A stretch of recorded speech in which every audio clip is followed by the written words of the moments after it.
What people call conflicts of interest, Steve and I call experience and trusted relationships. In 1 month, the US dropped more than 5,000 bombs on Iran and billed the American taxpayer over $30 billion to do it.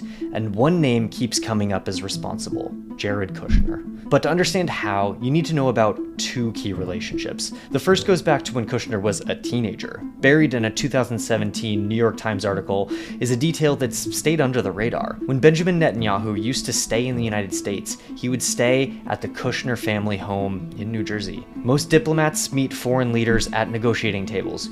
Jared Kushner met Benjamin Netanyahu when Netanyahu was sleeping in his bed, forcing Jared to sleep in the basement. The second relationship is with Saudi Crown Prince Mohammed bin Salman, MBS. And to understand that one, you need to know what happened the moment Kushner left Trump's first White House. He started a private equity firm called Affinity Partners to capitalize on his Middle East connections, despite having no experience in asset management whatsoever. So he went to the Saudi State Public Investment Fund and asked for money. And so the Saudi government Kushner had spent 4 years protecting wired him $2 billion. Kushner took that $2 billion in Saudi money to become the largest shareholder in Phoenix Holdings, Israel's biggest insurance company. Israel and Saudi Arabia used to be historic rivals, and yet Kushner, leveraging those Netanyahu and MBS relationships, said he wanted to open a, quote, investment corridor between Saudi Arabia and Israel.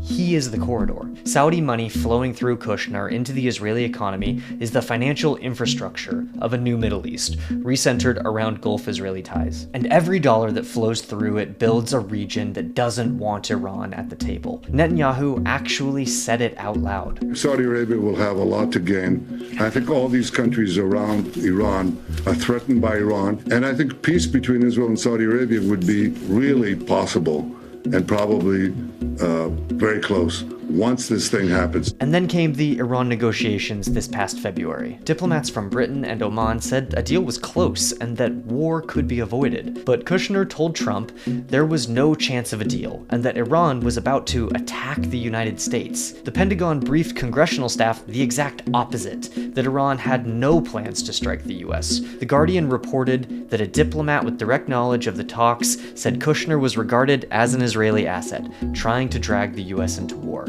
An Israeli asset who had Netanyahu sleeping in his childhood bedroom. Kushner's ideology was there long before the money was. What the money did was align financial interests perfectly with ideology.